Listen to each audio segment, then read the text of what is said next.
Hey everyone, and welcome to Screams After Midnight. I am Peter, that is Tim, this is Firefly. We talk about horror movies on this show. And this is of course October, is the month of Halloween. We are doing lots of episodes. This is the third in a trilogy of films that we started 2 weeks ago. The third and final film in the series is Slumber Party Massacre 3, which came out in 1990, and it was it directed by? Some person. Sally Mattison directed it.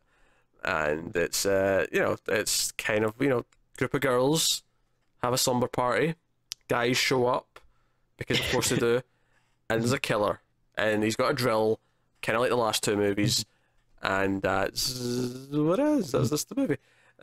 So we'll start spoiler free, I guess, and I'll warn you somewhere in the middle before we go into spoilers, but that is the idea. Tim. Yeah. Did you enjoy Slumber Party Massacre 3? Yeah, it was okay. I'm not as in love with this franchise as I was hoping to be.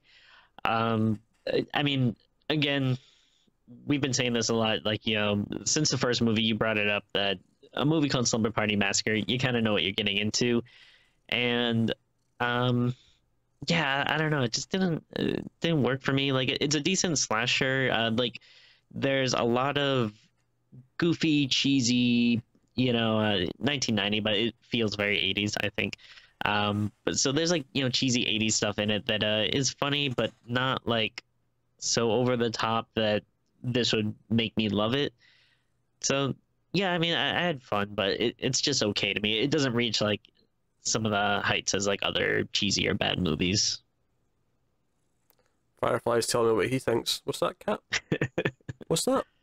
Oh, he enjoyed it. It was 90 minutes of sitting on my lap, so he was he was in a good mood afterwards. No, I like this is probably objectively the worst of the three. Mm-hmm. But the funny thing is I still had a fun time with it. But I had a fun time with it almost for again different reasons than I mean, it does some crossover with the others, of course, because you have the cheesiness, you have the girls with the slumber party, and we'll talk about that stuff. But this one by far had and this is kind of saying something after the last one, but I think I know what you're gonna say. This one had by far the worst acting of the oh no, never mind. three movies. Yeah, so I like it. There was one girl in particular who was a brunette who had big hair, like I remember the character names. There was like 7 girls and 4 guys, and like no, but there was a moment early on in the movie once the main girl's house, and she goes outside to talk to the main girl, and she's telling her a story about how she's been working as a waitress, and this guy keeps coming in and saying hi to her, and she's like, so this guy he came in and he flirted with me, and then he came in the next night, and he's come in the next night, and now he comes in even when I'm not there. They told me, and then yesterday I actually walked up and talked to him, and do you know what happened? We're going out tomorrow night. Yeah.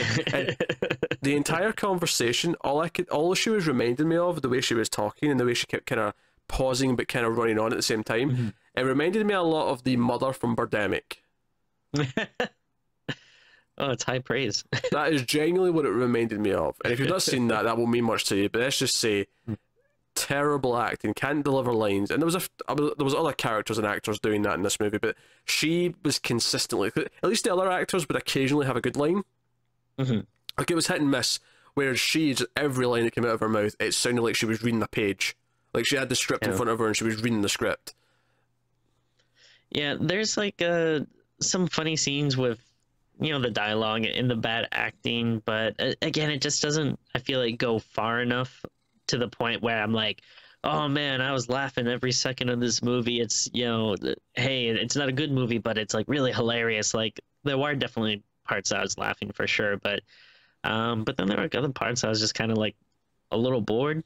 And honestly, I think part of it is the fact that we watched all these pretty close together, because I feel like, more or less you're kind of getting the same thing with each movie, except for like the killer in the second movie, which is really bizarre and out of nowhere. But otherwise, like, a lot of the characters I feel like all feel very similar, and yeah, you're gonna get you know, cheesy dancing and singing at a all-girl slumber party, and then killing's gonna start. And it might have played better if, you know, we waited like a couple of months or something, we did this, and it was like, oh yeah, I haven't seen a movie like this in a while. But after watching all these so close together, I'm kind of like, all right, yeah, I get it. Yeah, yeah, there's a bit of fatigue because they are pretty similar. I do think this is weirdly the one with the least vision. Like, I feel like the first one, it did some things, even though it wasn't necessarily always the best movie. It had the best kills, it had the best suspense, I suppose, if you will. The second one, like, the director had this crazy vision of these guitar scenes and like what the movie meant and what was real, what wasn't. Like, you know, say what you want about it, but there was a vision there. This one just kind of feels like, no, it was just a slasher movie. We need to have a killer, and here's his motivation, and here's what's happening, and that's pretty much it. I also remember how in the second movie we talked a lot about the random, well, not random, but like the girls are all partying and dancing, and one of them gets something spilled in their shirt, so they end up just taking their shirt off. Oh yeah, yeah, and it was just like, oh yeah, let's just take shirts off. Well, half of us will be topless. This one goes even further, where they have a similar scene where they're all dancing to music, and then one of them says, "What you try to do a striptease? I'll show you how to do a striptease." And then she does a striptease with her friends, even though, like, you know, yeah, because people totally do this. No one was like saying like, "Hey, we should go." It does have a weird image of like, is this what slumber parties are? Like, just like half of it is going to be people dancing. That always seems to be a big proponent, which I don't know if people ever do that in real life, like just dance in their homes. I don't know, it just seems like so weird to me. Oh no, to be fair, the dancing I think is probably the most realistic part. I mean, not the taking off the clothes part, but like I feel like that, for a girls' slumber party, I'm thinking not so much guys, but like possibly. Maybe not at this age, admittedly. Like, but I can see, like, you know, like a bunch of 13-year-old girls like put on some music and they're dancing around on the carpet. Yeah, I can see that. I don't know. It just feels, maybe it's because of like the acting or the age or something, but it just feels like, really, this is what people think goes on. What, you mean the fact that they're all like 27, 28, pretending to be 17? I mean that part? Yeah. Just like, hey, let's all dance around in like skimpy, you know, pajamas. Yeah, that's the other thing. Yeah, they all make a point of getting changed into like these 90s. It's not even like comfy. It's not like I'd get the whole thing of to change it to pajamas, and it's like, you know, comfy pajamas with like a top and a bottom. But no, they're all in these like slinky like 90s like they'd wear if they were trying to seduce someone. It's weird. Yeah. But hey, movie gonna do what it does, and that is just what it is. I think my big problem with this is, and yeah, you kind of touched upon it, but the kills just really aren't there. Like, there's a few like okay things here and there, and then there's a lot of stuff that happens like off screen, and I don't know, when you do see him, it doesn't feel very inspired or creative, I guess. There's like one kill in particular I thought was really laughably bad. But I think that's the worst part. Like, if it at least had like really interesting, over the top, crazy kills, then this could be a super fun B movie. But without that, you have like the cheesiness that you want in those kind of movies, but without the actual oomph to really emphasize it. Yeah, I enjoyed it more than you did. Again, as a bad movie, like, I'm not gonna defend it much, but like the bad acting, the weird creepy neighbor who's got a telescope who's like watching, like, that's one of the things this movie does. There's like three people who could be the killer. Like, it actually plays with who is it. Like, it could be, it's kind of a whodunit. There's like the really obvious creepy guy who kind of looks like he's staring at them, and then there's the creepy neighbor. There's a new pretty boy that one of them is like dating. Like, you know, it could be any of these people, and it kind of plays with that idea a little bit. Here's just something that's kind of weird. So halfway through the movie, and I'm still spoiler free, I'm not going to go into this too much, but when they try and phone the police for help at one point, the guy's like, this is just a prank. Yeah, you girls better calm down. Blah. Like, in the second movie, these police officers, remember Officer Kruger and Officer Voorhees, they come to the house and there's nothing happening. So it kind of, like, it was still unbelievable. It was still, you know, completely a far cry from realism. But they at least came to the house and saw nothing was there. They wasted their time. So when they were told, no, we're not coming back later, at least there was like a lick of sense to it. Here, he gets a phone call, assumes in the first phone call that this is bullshit, and just doesn't respond. and then doesn't respond again later when it's like, you know, full-on murders are happening. But here's the thing that gets me. There's this other cop that's there, right, who's talking to him. He's like a detective, and he's like, "Oh, what's the address? I'll check it out, you know, on my way home, just so we both feel good that we've not, you know, passed up an actual crime or an actual emergency." Did that cop ever actually show up at the house? No, I don't think so. Because I saw that scene and I'm like, okay, they're setting up that he's going to show up at the right moment later for, you know, when something bad's about to happen, and instead he just never does. Like. Yeah. I mean, I guess maybe this is like a thing with these movies, that the police department is just horrible and unabashedly inefficient. That makes sense for the guy answering the phone, but it doesn't make sense for this detective who seemed concerned, and they actually set up, I'm going to go over to that house. They set that up, and then he just never arrives. Well, maybe he was going to do it on his way home, but his shift didn't end before the movie ends. That's not how writing screenplays works. Hey, I mean, I didn't write it. I'm just trying to come up with some answers. Nah, there wasn't enough goats in it for you. They do commit a cardinal sin, which is they waste pizza in it, which is very sad. But you know. Okay. Cool. Tim's got his priorities in line. He knows what he's doing. Dear. There's a couple of fun kills though. I'll give it that. And some of the characters are especially kooky. Which is the best part about it, is kind of how kooky it gets at times. Like the killer, when he's like, you know, just yelling things out, and the way he's erratic. He's kind of like, again, he's different from the first two, because the first guy was silent, other than like one line of dialogue. The second one talked a lot, but he was really stylistic because he had the guitar and it was all kind of dreamlike and whatnot. This one, he's just like a raving lunatic. He won't shut up, but he's in a more madman kind of a way. So you've got that going on for it.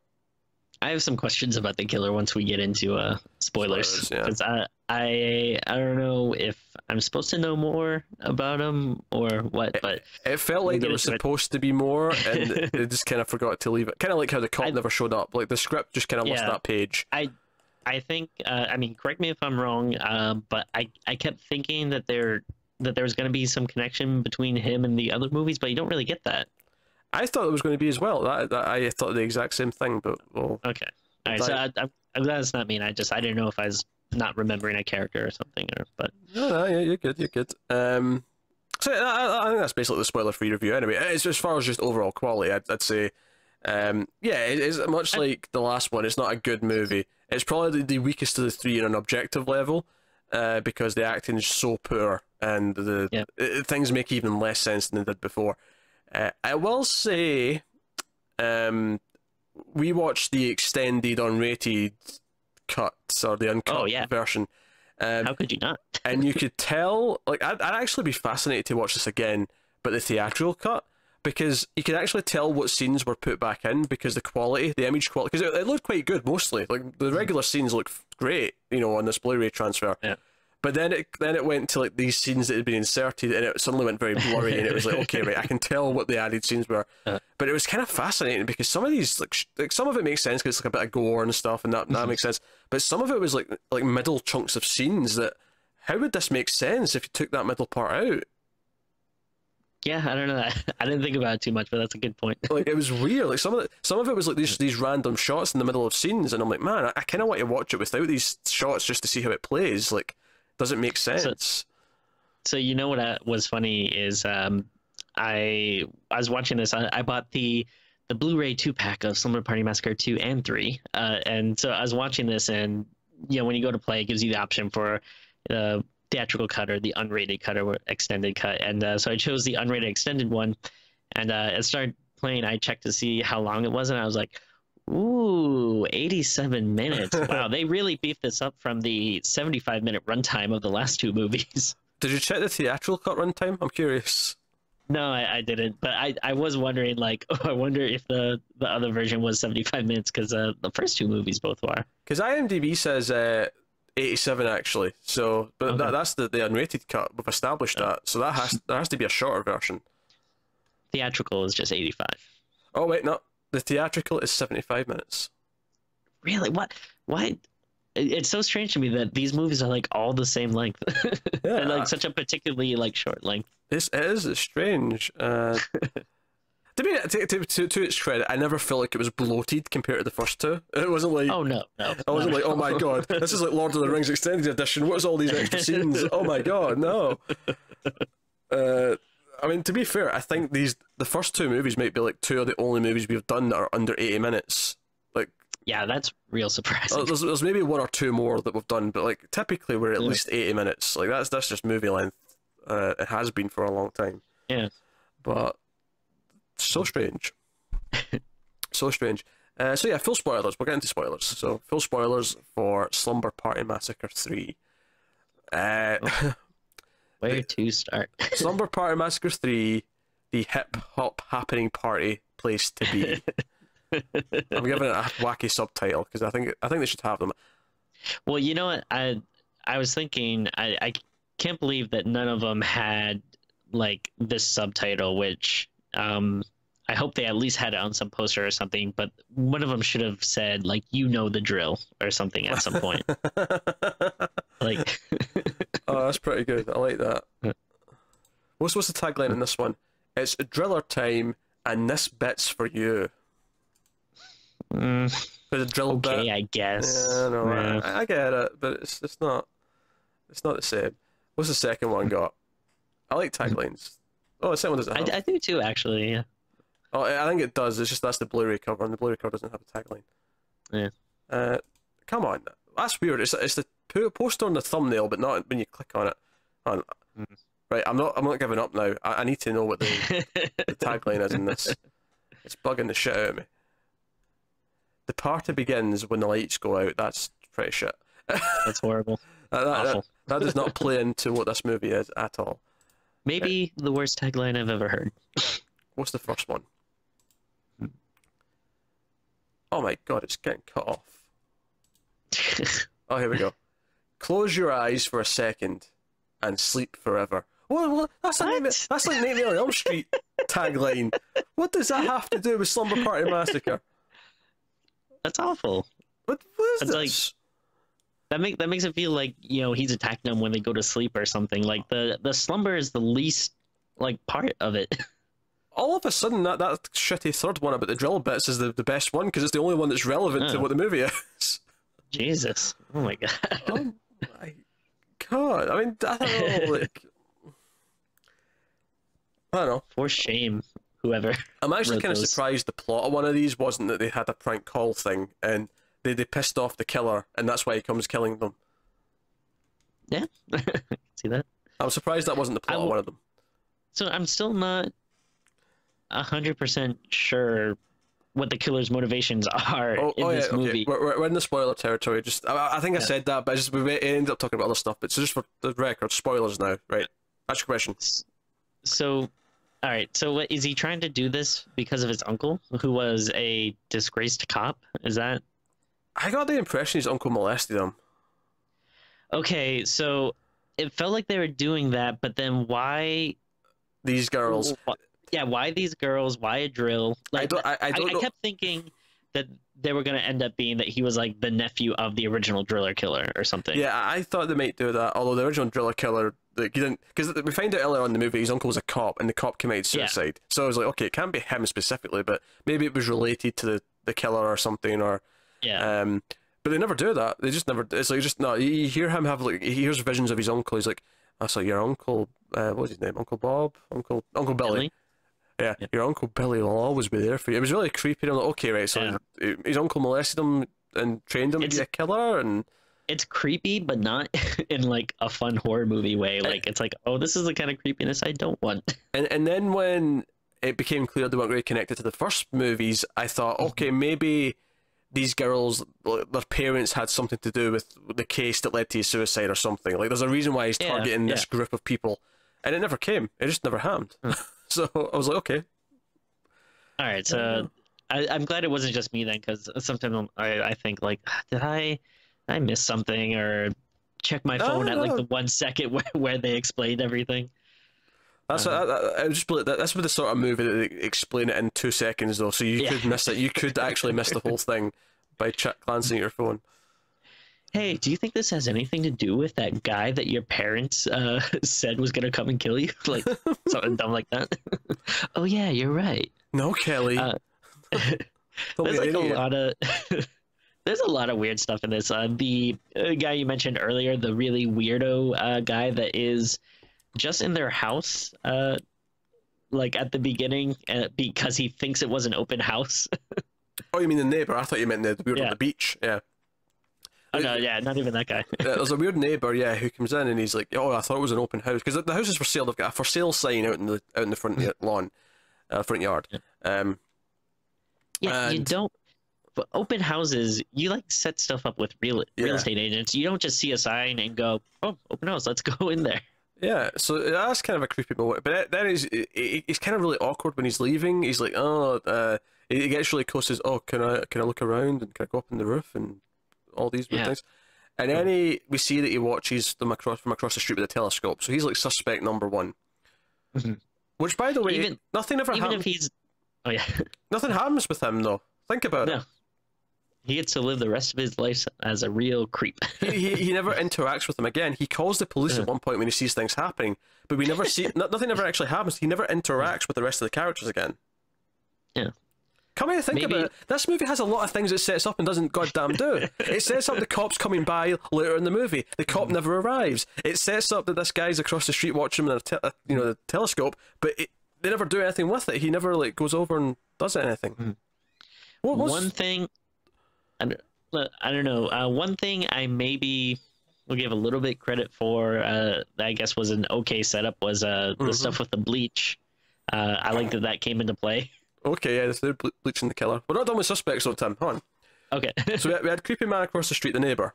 We also had creepy, what I'm going to call 90s man. It's like the 90s were rolling in, because this came out in 1990, and this guy just looks as 90s as possible. And he's sitting on the beach, he's being really creepy and just staring at them. And then he shows up at the house, like at the window, so they see him again at the house. And then he sneaks into the basement, and we find out later on that he's been killed. We find him in the big trunk in the basement. What if he was going to kill them too? Yeah, that's what I was thinking. Like, why was he there? They never actually established that he was there for it. Because they set up that he maybe just came back to like give her our planner back because she dropped like her planner book. But then like he's still hanging around and he sneaks into the basement. So he's obviously up to no good. But then he gets killed. These poor girls, like even if someone wasn't trying to kill him, they're still going to have a pretty horrible night either way. Yeah, like I mean, was he a second killer? But the main killer took him out before he could do anything like serious. Maybe. What? I don't get it. You know what? You know what would actually be a pretty cool like plot for a movie is if there's like a slasher movie with like a bunch of victims, but they never actually die. Instead, it's just there's like so many people that want to kill them that they just keep killing each other, and like the victims never actually like find out about them or interact with them. We should do that, Tim. I want to make that movie now. How great would that be? We can call it Killing Spree, or something like that. Yeah, yeah. It's a shame there's already an action movie called Hard Target. Ooh, okay. Yeah, or Hard Targets. We'll talk about this. Yeah. This is enough. We can stop giving away the gold. Yeah, free teasers. Yeah, we've got a movie to rate. So we have this goatee man who, like, I'm not going to say he goes nowhere because I actually at least like, but they never established why he was there, and I'm like, no. So there was a second character who was maybe going to try and kill them, or at the very least, they were sneaking out the house to steal stuff or be a pervert. I don't know. Like, what was he doing? It's insane. So, and then we've got the pretty boy who, like, one of the girls like sort of flirts with at the beach and gets invited over, who turns out, of course, to be the actual killer. And he's the nephew of this Billy guy, and he's like going mad with the drill. Joe, earlier on in the movie, for a couple of the kills, he wears this creepy mask, and I thought, oh, they've actually got a killer with a mask for a change. And I thought that looked cool. But then at the end of the movie, he's just like storming around in his khaki pants, and I'm like, yeah, khakis. That's scarier. Yeah, it's kind of. I mean, I guess I don't know if we should give him credit for this, but it's not really something you see that often. Like the very preppy killer. Yeah. No, I think it's a fair compliment. I do, as much as I think his appearance is a bit weird for the end of the movie, I do actually like how manic he is. He's just kind of like waving the drill about, screaming at people, and be like, girls, and I like it. He, like, after he takes out a couple of the guys, he comes back to the front door, just rings the doorbell, and then immediately comes in and starts swiping the drill. Like, there's 5 of them still left, and he just comes in swinging. yeah, I like that entrance. Like, there's nothing, like it doesn't take its time to set up like a creepy moment or anything. It's just kind of like, ding dong. Oh, hey, it's Ken. And then they open the door and it's just like he's kind of smiling and then immediately just starts like, yeah, like wave around. And then, yeah, and, people don't stand there and react. They instantly start running and screaming. And this is the thing. For the characters themselves, there's no build up to he might not be trustworthy. Up until the moment they open that door, he has been I mean, they don't know him that well, but he's been friendly, he's been nice. There's no suspicion on their part that he might not be a nice guy. Yeah. And they open the door and he just starts swinging the drill. And although it does lead to some weird problems I have with the rest of the characters because I think they're all a bunch of idiots. Because the one guy who's, well, there's two guys that are left, but one of them, Duncan, he dies quite quickly at this point. So the main boyfriend, the main girl, I don't really feel too bad about because he was kind of a creep too. He was a bit of a creep. We'll talk more about him. I've got things to say about Duncan. But the main boyfriend guy, the main girl, he like tackles him and he actually knocks a drill out of his hand and they kind of wrestle for a knife that he's got. And I'm like, I get that we're going for the whole a bunch of innocent girls who are screaming and horror villain. There's still 5 of you. Tackle him. 5 of you can take him on, especially since the other guy's got him distracted. You could end this right now. Yeah, I feel like they do kind of end up doing that towards the end, but why they're not doing it in that instant, I have no idea. Instead, we have 4 girls all in a line at the back door trying to get out and not to help the guy at all. It's actually really selfish and really stupid. They look like a bunch of idiots. Also, it's not like, you're not in a crazy, weird security tight mansion or something. Like, this is a normal house. It shouldn't be that hard to leave. Well, actually, that brings me to my favourite moment in the entire film. After he's chased him about a little bit, I think it's before he gets blinded by the bleach. Maybe it isn't. It may be after, but either way, one of the girls, she's trying to get out this again. It's the sliding patio door. She's trying to get out, and the guy's coming towards her, and she says, "Oh, F it," and she just dives through the window, and it just breaks easily for her. It's fantastic. She just says "F it" and just jumps through it. That's a really cool scene, but then she just she almost kills herself by, I mean, jumping through a glass door would not be pleasant, but I don't think you would just instantly die, or maybe not die or pass out or whatever, but she just falls to the ground and let's keep in mind though, this is the ground. It's not like she's up high and she jumps through a high up one. Yeah, it's the ground window, and it's not believable. It doesn't look like she actually does enough pressure to do it. It looks like a little, it almost makes it look like she's got super strength because she just kind of she's right in front of it. She doesn't even take a run. She just kind of goes, "Oh, F this," and just jumps out.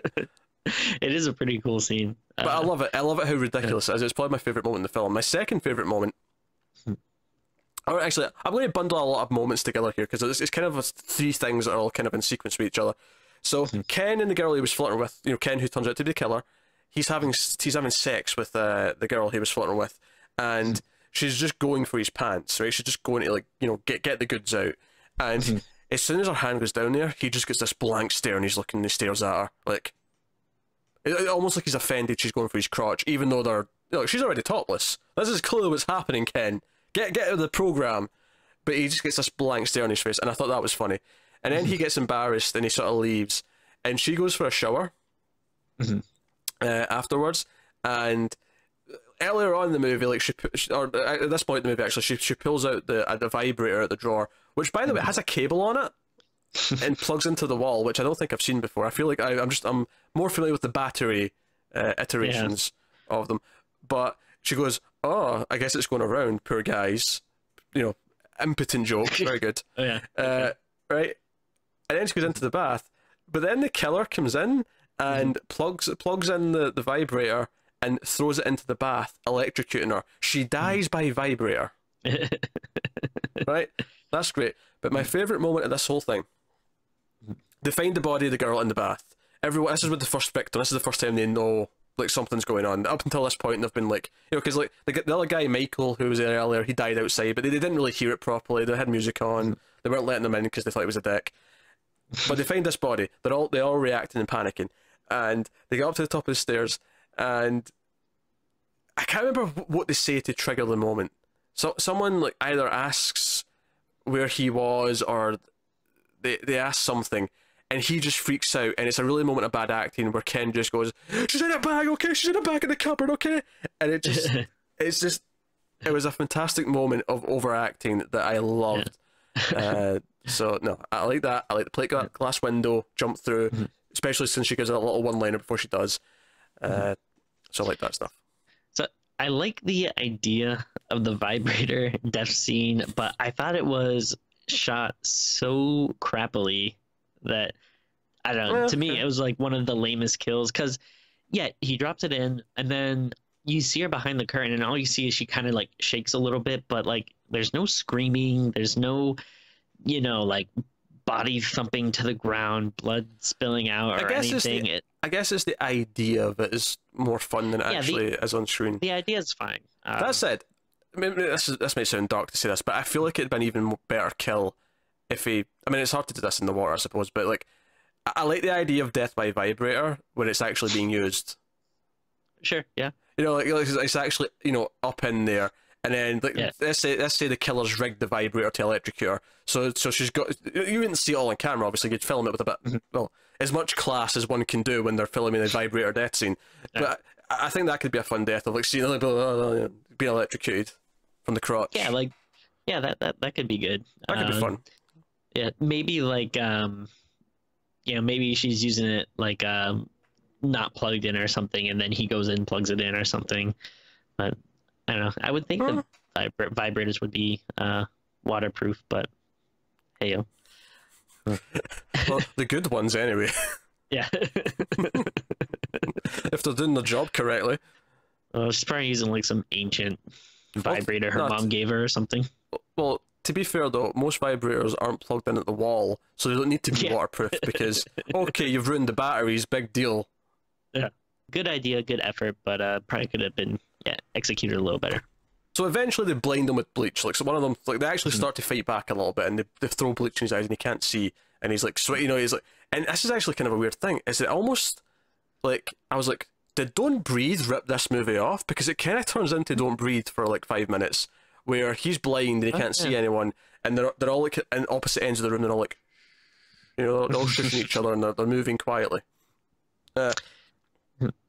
There was also a moment here where he's all about to kill the brunette, you know, the one who was stripping earlier, and she basically convinces him to just kind of have sex instead. Like, I can. She's basically just bargaining for her life. She's like, oh no, I can be here for you. I can be, you know, pleasant, because he keeps like, he's clearly got like relationship and issues with females. Like, this is kind of, you know, it's not a great written kind of psychotic character, but clearly they're going for that. So he starts undressing her, and they end up, and this is when he gets blinded, I think, more or less. But she gets killed, and he's waving around the drill, and he's trying to find him when he's blind, and it just keeps going on until eventually it becomes more of a hectic thing where they throw a net over him and all the rest of it. So it's very chaotic. I like the Don't Breathe part. I thought, okay, this is kind of fun. Like, okay, he can't see, and they're all in the room, and they're trying to like be quiet. Like, that's fun. There's a reason why Don't Breathe's a good movie. This idea is good at its core, and that's okay. It's when he actually gets like beaten like half to death, where he's like sitting there having these visions of hearing his uncle's like, Uncle Billy's always going to be there for you. Uncle Billy's here for you. And then he gets back up, and that's when one of the girls just loses her shit and like kills him with the drill. She just goes nuts. Like, oh, let's kill him before the cops even get here. Now, did she also kill her friend in doing that? Is that what they were kind of implying? Because what I kind of thought is that like one of the other friends was either on top of him or he was on top of her, and then the other friend like went crazy, grabbed the drill and started stabbing him, but then in the process stabbed the friend as well. Because then afterwards, like, it seems like she has like this, you know, like reaction, like, oh my god, what did I do? But I mean, I don't know if that was not intended. No, I didn't see any of that. Okay. There was no one there, I don't think. It was just him.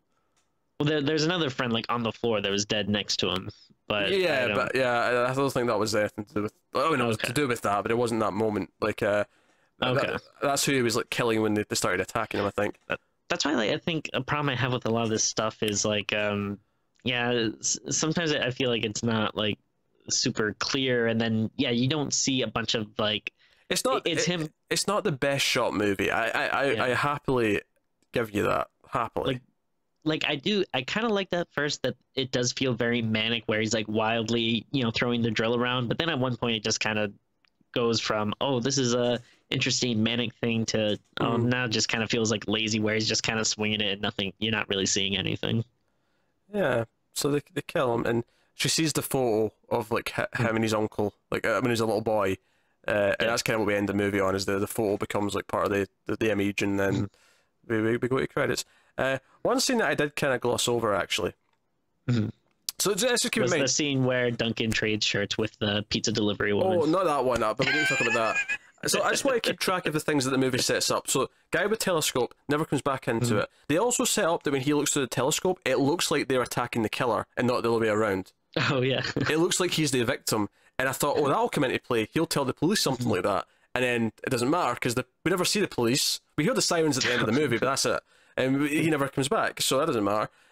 We set up the cop showing up. He never does. We set up this creepy guy who just gets killed, which arguably that one's not a mistake, but it still kind of feels like we should have found out more about him before he died. So we have all this. But anyway, so Ken said, oh, my uncle's a police officer, I'll go get his help. This is before they find he's bad. And he takes one of the guys with him, and he ends up having this fight scene with the guy when he turns out to be the killer. And he chainsaws the back of his leg, his ankles. Because the guy mentioned in the scene before that his ankles sometimes are a bit sore, and they give out. He's got bad ankles. And after he chainsaws his ankles, he's like, never show your weakness. And then he leaves. So that was, to be fair, like, you could chainsaw any part of his body. It doesn't, like, it's not like, oh, it was because that was his weakness that he died. Well, yeah, that's why it's funny. And to be fair, the guy isn't even dead. Like, when he's walking back to like a payphone to like phone the girls to make his like, oh, I'll be back soon, before he reveals himself to be the killer. You see that the guy he just like chainsawed, he's still alive. He's still like sort of like, oh, I'm in pain. Oh, and of course, do we see him again in the movie? Of course we don't, because this movie doesn't finish things like that. It just lets them all hang. Because that's what Slumber Party Massacre 3 is. A lot of hang time. It's 12 whole minutes longer on the previous two films, and somehow it leaves all these unanswered questions and unanswered subplots just kind of floating in the air. Madness, I tell you, madness. But yeah, you wanted to talk about the pizza girl scene, and I think this is... So Duncan's a bit of a weirdo as well. He's very weird at the start of the movie, because the movie starts on the beach, and they're all playing volleyball. And he's kind of like this dweeb who wants to come up and like sort of watch and help and whatever. But the weird thing about him though is they're not like, hey, you suck, you can't hang out with us. It's like, hey, you suck, but we'll let you stay and be a part of our group, I guess. Kinda, yeah. He's kind of the misfit of the group. So, but basically, so the other guys like try and scare the girls, then the girls kick them out, and then they come back with flowers later. But in the middle of all this, when the guys are away getting flowers and stuff, Duncan, the goofball, he's outside, and they've ordered pizza at this point, because the girl who was meant to bring the hamburgers that we're going to barbecue get killed at the start of the movie, so she never showed up. So Duncan's outside when the pizza girl arrives, and she's got 2 pizzas with her, and he's like, hey, I'll give you $10 if you give me your shirt and let me deliver the pizzas. And she's like, no way, this is my job. It's like, $20. It's like, no, you can buy them at the store. It's like, look, I've got $42.50 on me. I'll give you that, give me the shirt, and let me deliver the pizzas. And she's like, okay, fine, but you need to give me your shirt. And it's like, okay, fine. And then there's this awkward silence, and then Duncan's like, well, turn around, I don't want you to see me get my top off. Like, he's the one who's bothered by it. The pizza girl, by the way, does get killed. She gets killed on the way back to her car. Poor girl. All she did was make some money for her t-shirt and deliver her pizza. Which I did think it was weird, though, that, like, Duncan, like... I mean, I guess that 40 was including the price of the pizza, but I thought he still had to get paid for the pizza and then give her the money back for that. Yeah, I don't know. It's weird. I don't understand this plan. Yeah, it's not a good deal. And yeah, it's like once he gets in with the pizza, it's like, oh yeah, he brought food, just let him in. Yeah, like no one's like, hey, are we sure that he works for this pizza place? Or no one mentions it. Yeah. Why does it matter? Like, oh, if he wasn't wearing the shirt, they would have been like, oh, you're creepy, you can't come in here. But oh, since he does, all right, I guess you could come in and hang out with us the entire night. It was like an elaborate ruse that didn't need to happen. Yeah. Okay. And then he gets like, yeah, and I don't know, he's just a very strange character. Like I often, you know, like the nerdy misfit characters or whatever, but not when they're like this, like pathetic and creepy. And he's got the bowl haircut, like, you know, like someone's put a bowl over his head and cut around it. He's got that really hard sort of edge to all of his hair. And at one point, one of the girls, like when the girl's up with Ken, like having sex, and like the main girl's making out with her boyfriend in the next room. She's like, "Oh, is everyone going to get laid tonight except me?" And then Duncan just sort of swoops into the shot and goes, "I'm available." He's like, "Shut up, Duncan." It is funny because it did feel like, wow, like everyone's pairing up. Like I don't know if they intended this, but it seems to be working out pretty well for almost everyone so far. But there's more girls than guys, so a couple of the girls have to be, which makes Duncan feel even worse, I'd imagine. Like, you know, there's like 3 girls left, and none of them want him. Like, that's just that's got to hurt a man's pride. It's funny actually because earlier on, the main girl and her boyfriend, like, he drops her off after the beach, and he's like, "Oh, after last night," and like, because they made out apparently, he's like, "Oh, you know, I want more," and he kisses her, and then she goes, "Oh, you do like me." What do you mean after the kiss and the whole I want to, like, you know, date you and stuff? Like, after all that what gave it away? Which part was the bit you needed for the he likes me confirmation? I don't know. That Oh, weird characters doing weird things, really bad acting, but especially from the brunette with the big hair and the killer. But I'd say entertaining in a bad way. It's not as entertaining as the first two, but if you like bad slasher movies, I still think there's enough here to get enjoyment out of it. I still think, as a bad movie, you can have some fun. Yeah, it definitely was fun. I guess I kind of just wish it was maybe a little more so, but I'm not mad that I watched it. And I mean, if you've seen the other two, I'd say it's, you know, worth it to finish out the trilogy. So Tim, what would you rate Slumber Party Massacre 3 out of 10? What did you give the first two actually? Before you? I don't remember, but it had to be probably around 5 or 6-ish territory, I think. I wouldn't say any of them are less than a 5. This one I'm gonna give a slight little nudge. So I'm gonna give it a 5.5. Because there are fun bits, and and it is goofy and cheesy, and so there is enjoyment to get out of it. But there wasn't a lot of like lasting appeal for me. I gave the first two both 7 actually, for different reasons. Oh wow. I had such a blast with the first two. This one I agree more with your number though. I think 5.5 sounds about right. It's not a good movie by any means. It's actually downright bad. But it's goofy bad, and I get a kick out of these types of bad movies. So I was into it. I definitely can't say that I wasn't entertained while watching it. Yeah, of course. Also, speaking of things that set up, like the other cop who's like talking to the one on the phone, he's like, do you not worry you ever get some of these wrong? Like, you think it's a prank, or you think it's this, but it's actually something serious. You know, like the police should be responding to. And he's like, no, I'm always right. And he never finds out it was wrong. He never gets his comeuppance and like learns that he did make a mistake. So just, again, another thing that the movie kind of sets up, in a normal movie with a proper script would pay off later. It never pays off. It just disappears. It's especially bad because you get like 3 scenes with them as well. They keep going back to him, but then it never has an ending. Yeah, it seems like it's supposed to be like a weird running joke, but it's just like, why is he not doing anything? I don't know.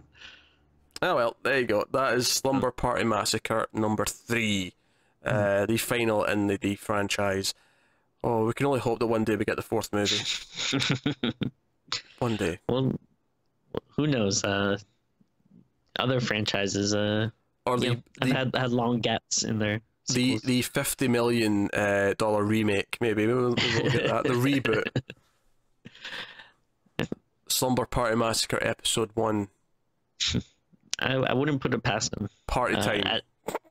At some point, they're gonna have to run out of things to remake. So It'll be a better time. We need more slasher movies. Slasher movies not been a big thing these last few years. It's all been supernatural stuff. I need some killers back in my movies. Thank you very much. But there you go. That is Slumber Party Massacre 3. So let us know if you've seen the movie, what you think of it in the comments below. Like, subscribe, all that stuff. Get us on Twitter at mail_fuzz for channel updates. If you want to support the channel and support Streams After Midnight, you can head over to patreon.com/mailfuzztv and keep us doing more shows and everything, and possibly extra stuff and all kinds of stuff. There's bonuses including voting rights, there's commentary tracks in a different tier. So go and have a look at that and check it out. But otherwise, that is us. So thank you once again for watching and or listening. We always appreciate it. There you go. Keep watching scary movies. We'll see you next time. Goodbye.